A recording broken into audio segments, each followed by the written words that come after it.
Welcome to the Tech M&A Podcast. Here we dive into the strategies, challenges, and candid stories of tech entrepreneurs who have successfully sold their companies. Today, we speak to Andreas Ulrich, who successfully sold his cash optimization software company, PlanFocus, in 2022. Thank you for joining me today, Andreas. Very happy to be here. Can you start by introducing yourself and your company, telling us a little bit about your background and PlanFocus roots? My name is Andreas Ulrich. I'm from Germany. And my company is PlanFocus Software, GmbH. That's a corporate thing, a corporate entity in Germany.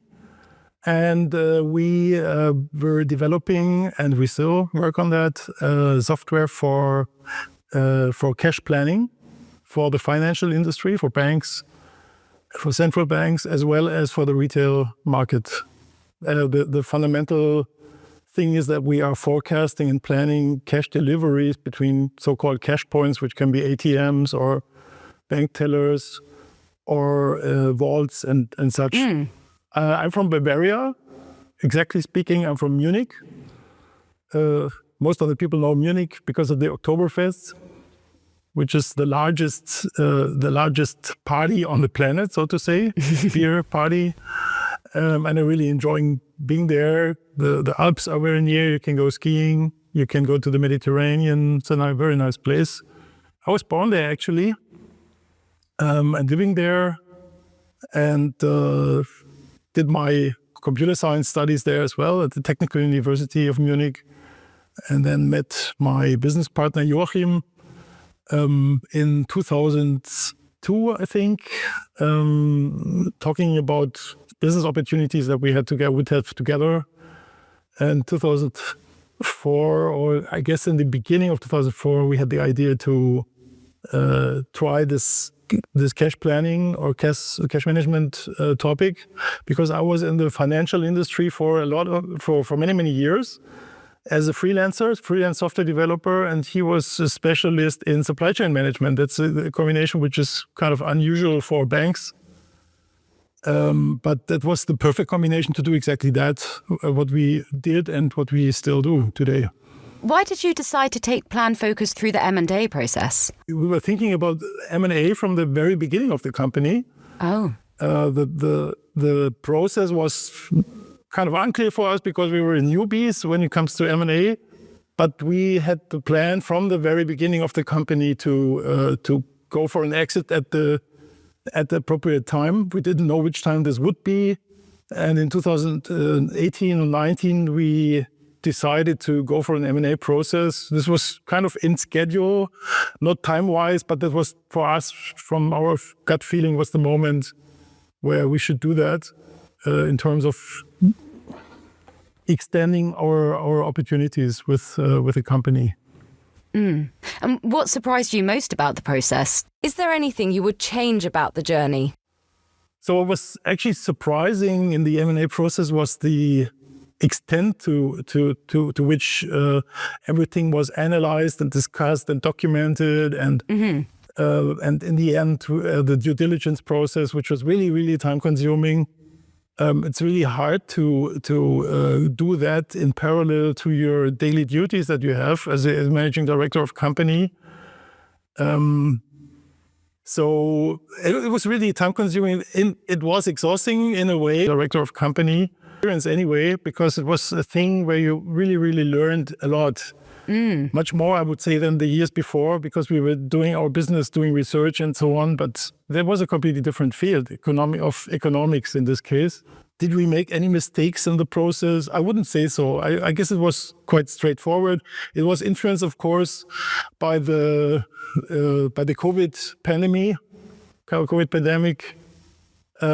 which was kind of slowing down the process a little bit because we were not able to travel. We had to do many interviews, many calls to potential acquirers through Zoom or Teams. And we had to prepare, of course, much more thoroughly than you would do that when you're sitting face to face on a table. The only thing I can remember, we had one potential acquirer who was in the beginning very interested. They said, okay, we should do that. They make a price proposition. But then it was quiet. Nothing happened anymore for weeks until we found out they were in kind of by themselves in an economic crisis. So they were actually not able to acquire a company, but they didn't tell us. So we were like, okay, let's wait for them. Maybe they recover. Maybe they are still really interested. But I mean, maybe they wanted to keep up the opportunity, but in the end, we were deciding to skip that and go forward to other potential customers or potential acquirers. Along those lines, what advice do you have for CEOs considering M&A? I would say the most important thing is to have your documents ready and to really keep up with your accounting and with the documentation about your employees, about all the investments that you make. Have a list of your properties, of the properties of the company, being kind of able to pull this out of the drawer. Our experience was that this is going quite deep when it comes to documenting all this. And it would really help, or would have really helped for us to have this really up to date in the first place. We were always lagging behind a little bit. And the most important driver for us was our tax declaration to really show what our goods and our income and our earnings and so on. But you could have this in a more frequent manner, like doing this per quarter or doing this per month, and really keeping up all your documentation. That would be my advice to really speed up. In our case, it was actually quite fast, the process. But as I said, we really had to work for 12 hours a day or 14 hours a day to really get the stuff done. So What does life look like now post-deal? Would you go through an M&A process again? I have to say it's not much different because we didn't quit the job. Of course. I'm still managing director of my company. The interesting thing is I'm a proper employee for the first time in my life. I was always freelancer or entrepreneur. Now there is a head company, a mother company, which is paying for us, or they decide for us. So we are not the only ones to decide for what we do economically as well as technically. That's kind of a change, but it's not a large impact, I would say. The other thing is I'm constantly thinking about, okay, now you could actually quit and enjoy your life. But I'm not a person who really wants to quit. The question is whether I would quit this engagement in the current company and start something completely new. Having the funding for that already on my own. And that's the thing that is circling my mind currently.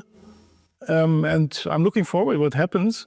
But it really feels good to be safe on the financial side. That's a really good feeling, I have to say. Any final thoughts you'd like to leave us with? Running through that's an experience that most of the people never have in their life. And entrepreneurs, maybe they have the opportunity to sell their company. I really admire people who do this 2 times or 3 times. And I guess a really good benefit of running through this for one time is what's awaiting you and what happens during the process. And if you get into the situation to have this another time, you are kind of experienced and you know how to handle things, you know how to select people. We were really happy with Corum, with John Scott. He was kind of a father to us, explaining us everything, and he was really patient when we didn't understand things in the first place. This was really helping, so I can always recommend Corum. Thank you, Andreas. Thank you. Thank you for tuning in to the Tech M&A Podcast. If you enjoyed the show, please share it with your friends, colleagues, and fellow entrepreneurs. We release new episodes every 2 weeks, so make sure to subscribe and stay up to date on our latest interviews and tech M&A research. And while you're there, go ahead and drop us a rate and review. And if you have any suggestions or topics you'd like us to cover, please reach out to us on social media or email us at info@corumgroup.com. Join us again next time for more inspirational stories and practical tips from tech founders who have successfully navigated the exits of their companies.